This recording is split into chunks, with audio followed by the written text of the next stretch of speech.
It's McGann here today with another Coraline theory video. And really, instead of trying to do a full-on theory today, I'm gonna kind of throw out some ideas for what the Beldam is or what she could be related to.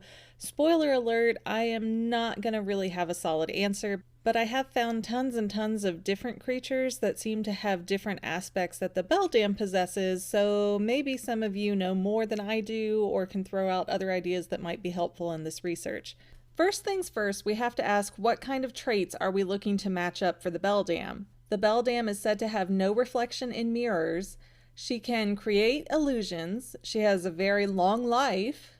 She has shape-shifting powers. She can turn into a spider-like creature, or else that is her true normal form, is the spider-like creature. And in the book they mention several times that the other mother has hair that is just like swimming around her face. And she has a lot of rat minions who appear as mice in the movie oftentimes. So starting with EuropeIsNotDead.com and an article they have called European Monsters, I found several things that look like it could pertain to the Beldam and several of her attributes. I'm going to pronounce every name of every monster in this video wrong, I'm sure, so just bear with me, please. Starting with Bicho Papayo from Portugal. And Bicho Papayo is said here to be the embodiment of fear, a mutant creature who can become any form of living being, a spirit or a monstrous animal eating children. It is always lurking and it is attracted to naughty children. And now Coraline, you could say, is a little bit on the naughty side. She's a little bit restless, she's got kind of an attitude, she argues with her parents a lot, so maybe she does qualify as naughty. The next creature that I wrote down as having some similarities is Schwarzmann from Germany. And Schwarzmann is known to be a dark, shadowy figure, a man with black clothes, and a creature that has a preference for hiding in dark places like closets under the bed of children or in forests at night. So if you just take out the part about being a man, maybe there is some connection there. Maybe she's Frau Schwarz instead. Now the Latvian Raganas caught my eye next. And this article says that with the help of the devil, Raganas could turn into various beings or have evil spirits serve them. So that could account for shape-shifting, having the rat servants, and possibly even the presence of the ghost children. Moving on to mysteriousbritain.co.uk and their article about Black Annis. This is a creature from Leicestershire, which the Coraline book comes from the UK, so there's a little bit of room to play with there as far as what the Beldam could be in that sense, so that's why I'm looking at a number of European monsters. But Black Annis was thought to be like a leftover spirit of some kind of pagan goddess, and she predated the time before Christianity took over the northern part of Europe.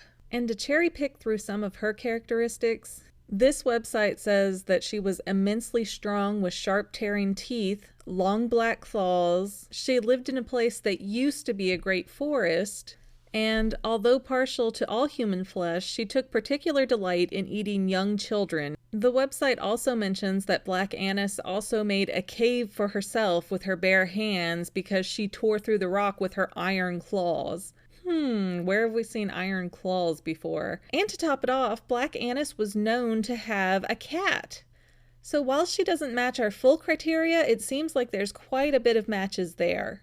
Then on listverse.com, I found an article called 10 Mythological Creatures and Shapeshifters. And on this list, I found several that have some traits that match with the Beldam, like the puka. And here the puka are described as fairies and ultimate shapeshifters.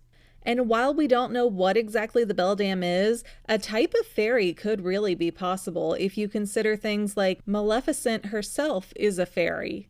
And this also says that no matter what the puka choose to look like, they always have dark fur if it's an animal. They're also noted as having a flowing mane and luminescent orange eyes, which I guess we really never see the Beldam's real eyes. I assume the buttons are not her real eyes. Maybe she's replaced them with buttons, or maybe she's hiding her real eyes with buttons because the eyes would give her type of creature away. I'm not sure. This says that Puka enjoyed confusing and terrifying humans, which you could imagine with the Beldam saying, I love you, I love you, I love you, now I'm going to put you through this awful experience, would be kind of confusing and terrifying. Also, it says pukas have a fondness for riddles and are sociable creatures. And we know that the Beldam really loves games and she really loves her riddles. And she's very lonely and wants something to love. And finally, this piece says that the puka are creatures that live in mountains and hills typically. Then on this same list, they show Windigos. And it says that Windigos are really bad, evil creatures and they're cannibals. And while we don't know for sure what the Beldam is to say if eating humans and children would be considered cannibalism for her species, I mean, it's a possibility. And these creatures are really strongly associated with not only Native American culture, but being in the north and being in the cold, which Oregon would certainly qualify for that in the movie. But consider that humans can be turned into Windigos if they resort to cannibalism or something along that line. And this article says that once transformed, the individual will become violent and obsessed with eating human flesh. They are never satisfied with killing and consuming one person. Windigos are constantly searching for new victims. They have been classified as giants, and upon transformation, the human will grow considerably in size. It also says that they populate places that aren't very populated, and especially highly forested mountainous areas. Then the article goes on to talk about Aswang, and it says that Aswang are a vampire and a witch combined, and they are always female. It says that Aswang only like to hunt at night, and that they're also considered cannibals. It also says that in human form, they appear normal and are quiet, shy, and elusive. At night, they transform into deadly beasts.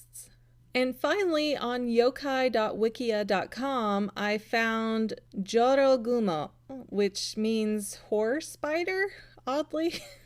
The Japanese apparently don't think very highly of this particular demon. And Giotto Gumo are known to want to eat humans and that they can turn into a seductive woman. And even though seduction is sort of sexual in context, if you look at the base definition for the word seductive, it really means that you are enticing or appealing. So while it does have a sexual connotation to it, it wouldn't be a far stretch to say that appearing as somebody's mother would be enticing or appealing to a child, especially if you were appearing as a mother who was very interested in the child. The Giotto Gumo happen when a gold orb weaver spider reaches 400 years of age. And the Japanese believe that at age 400, that is when a spider can get magical powers and it will want to eat people instead of insects. Now, this page also says that they make their nests in caves, forests, or empty houses in town. They possess a cunning intelligence and a cold heart, and see humans as nothing more than insects to feed on.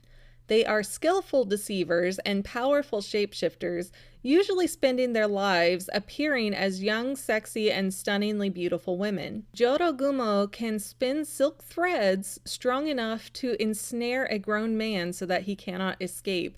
And we certainly saw this in the Beldam's house as she turned her main living room into a spider's web. And while the Giotto Gumo does not have a perfect description for what the Beldam is, it certainly seems to cover a lot of the spider aspects of her abilities. And that is what I have so far in my research. I welcome you to join me on this and put in the comments anything you know about other creatures or monsters or even ghost stories for the UK or Ashland, Oregon area. And as always, thank you so much for watching. Please like and subscribe. I'm getting really close to 100 subscribers so that I can have an actual factual channel name. So help me out there and please hit that little subscribe button. Thanks.